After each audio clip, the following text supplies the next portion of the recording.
Students, so yesterday we started with the chapter that alcohol, phenol and ethers. Let us discuss the nomenclature. Classification हमने कर लिया था.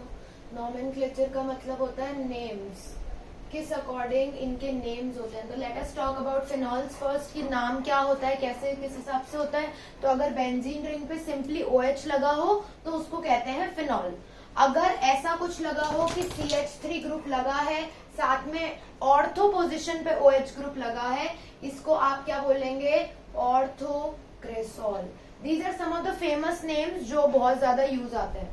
Then अगर यहाँ पर CH3 ग्रुप के साथ बेंजीन लगा हुआ है and OH group is on meta position, this is meta position, OH group is on meta position, then it is known as m-cresol. Okay, basically benzene का रिंग से जो जब CH3 जुड़ा होता है उसको हम बोलते हैं क्रेसॉल. सिमिलरली OH जब इस तरीके से इसका स्ट्रक्चर हो कि पैरा पोजीशन पे OH ग्रुप हो, इसको हम बोलते हैं P-क्रेसॉल.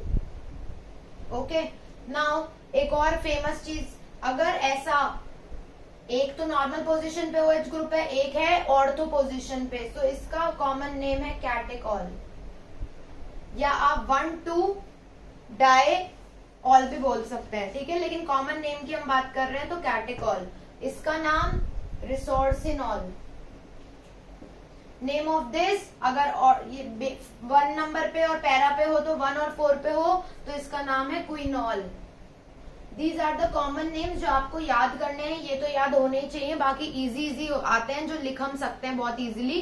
बाकी मेन जो याद होने चाहिए वो ये होने चाहिए, बिकॉज इनके ऊपर डायरेक्ट क्वेश्चन आता है कि M-क्रेसॉल है, इसके साथ रिएक्शन करवाओ. तो अगर आपको नहीं पता तो आप नहीं कर पाओगे, right. That is why I am telling you all this. Now let us see the nomenclature of alcohols. Alcohol में सिंपली देखो, यहाँ पे मिथाइल ग्रुप लगा हुआ है और OH कनेक्टेड है, तो आप सिंपल बोल सकते हो it is methane, methane 1 all. एक तरीके से मिथेनॉल बोल लो, ठीक है. या आप इसको बोल सकते हैं, ये इथेन लगा हुआ है तो ये है इथेनॉल. सिमिलरली यहाँ पर देखो, ये चेन सिलेक्ट होती है इस तरीके से, the parent chain is selected. OH हमेशा उधर से प्रेफर करा जाता है जहां से उसकी नंबरिंग कम आ रही हो. यहाँ से OH की नंबरिंग 3 आ रही है, यहाँ से OH की नंबरिंग 2 आ रही है, तो 2 विल बी प्रेफर्ड. ठीक है, तो कितने कार्बन है, 1 2 3 4, meth eth prop but, butane 2 all. This will be the name of this compound. Okay, now let us see this one. parent chain select करो, longest chain is parent chain. यहाँ पे देखो 2 पे मिथाइल कनेक्टेड है और 2 पे OL group है, ठीक है, एल्कोहलिक ग्रुप है, एंड ये 3 की चेन है. तो क्या लिख सकते हो, 2 methyl propane 2 all. This will be the name, right. अगर हम इसके नेम की बात करते हैं, CH2 CH CH2, तो ये भी एक स्पेशल कंपाउंड है जिसका नाम होता है glycerol. So today the topic was mainly कि आपको पता होने चाहिए that what are the names given. Names इनके क्या क्या होते हैं, नॉमेनक्लेचर के फेमस नेम्स क्या होते हैं. Let us talk about the next one. Hope you have noted this down. Ethers की बात करते हैं. एल्कोहल, फिनॉल, ईथर है ना चैप्टर.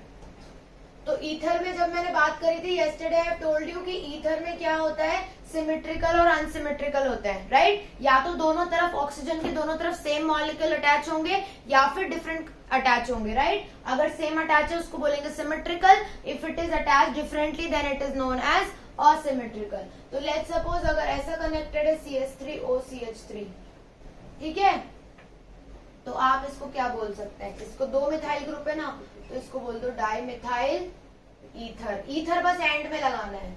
जैसे सपोज ये CH3O C2H5, तो यहां से शुरू करोगे मिथाइल, फिर एक और एल्काइल जो ग्रुप जो है इथाइल ईथर, ठीक है. उसके बाद में जैसे यहाँ पर है 3 कार्बन का लेट्स सपोज 3 कार्बन में मैं बना देती हूँ CH3 CH2 CH2. ये है क्या, what you will call propyl. 3 carbon का है ना, प्रोपाइल, और ये इथाइल, प्रोपाइल इथाइल ईथर.